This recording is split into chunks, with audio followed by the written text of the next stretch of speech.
world. We have the strongest economy in the world. We have the most productive workers in the world.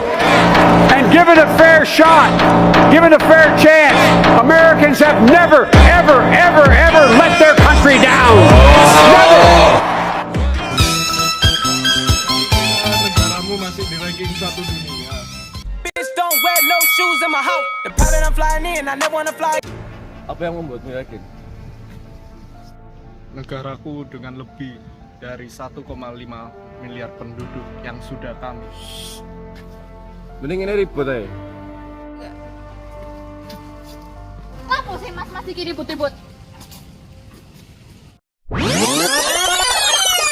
Indonesia adalah membantu menyelesaikan konflik regional dan internasional melalui berbagai macam negosiasi untuk perdamaian dunia.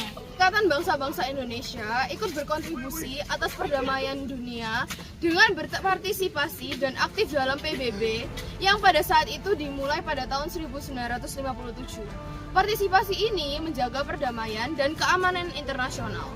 Tak hanya itu, namun juga keterlibatan dalam individu dan organisasi dalam penggelaran operasi internasional. Ada juga konferensi Asia Afrika.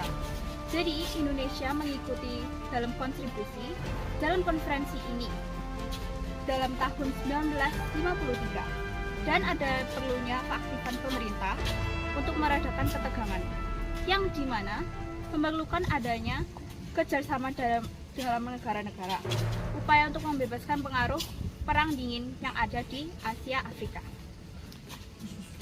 Deklarasi Juanda sebagai perjuangan di internasional agar Indonesia memiliki kedaulatan atas seluruh wilayah perairan dan pulau. Pada 1957, deklarasi ini digagas bahwa Indonesia memiliki keberagaman sendiri.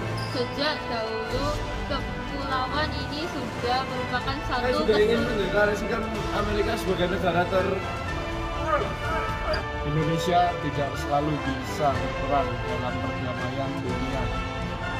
Karena di dalam negeri Indonesia pun belum tercipta 100% damai. Contoh permasalahannya barusan terjadi, yaitu pemilihan capres di Indonesia ini tidak membawa damai namun juga membawa masalah seperti yang barusan terjadi di Jalan Tunjungan, yaitu tawuran yang dilakukan oleh sejumlah warga di Surabaya. Oleh karena itu di Indonesia tidak selalu bisa berperan dan membawa damai bagi dunia. Dan segala permasalahan yang tidak dialami dunia, tidak semua hal ataupun peran Indonesia berguna untuk perdamaian dunia. Masalah di Indonesia pun masih belum sepenuhnya hilang dan memiliki damai 100%. Dunia itu ada banyak negara dan setiap negara memiliki tanggung jawab mereka masing-masing. Dan tanggung jawab mereka salah satunya adalah saling melengkapi satu sama lain agar terciptanya perdamaian dunia. Indonesia memiliki modal legal dan historis yang kuat sehingga berani memposisikan diri sebagai jembatan komunikasi kedua negara yang berselisih, seperti Ukraina dan Rusia yang sulit untuk didamaikan. Indonesia memiliki peran yang penting dalam hubungan internasional dan perdamaian dunia. Beberapa konsep solusi terkait dengan masalah hubungan internasional dalam perdamaian dunia antara lain: Diplomasi. Indonesia dapat terus memperkuat diplomasi multilateral dan bilateral dengan negara-negara lain untuk mempromosikan perdamaian dunia. Ini termasuk berperan aktif dalam forum-forum internasional seperti PBB, ASEAN, dan organisasi regional lainnya. mediasi.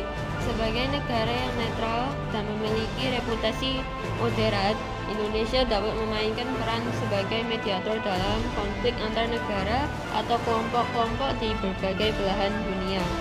Mulai upaya mediasi, Indonesia dapat membantu meredakan ketegangan dan memfasilitasi dialog antara pihak-pihak yang bersengketa. Kepemimpinan dalam penyelesaian konflik, Indonesia bisa memimpin upaya penyelesaian konflik di berbagai daerah, termasuk konflik di kawasan Asia Tenggara dan konflik-konflik yang melibatkan negara-negara lain. Indonesia tidak memiliki kepentingan apapun kecuali ingin melihat perang dapat segera selesai dan rantai pasok pangan, pupuk, energi dapat segera diperbaiki karena ini menyangkut kehidupan ratusan juta orang bahkan miliaran manusia.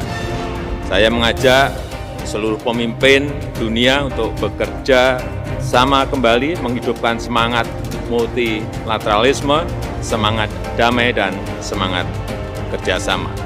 Hanya dengan spirit itulah perdamaian dapat dicapai.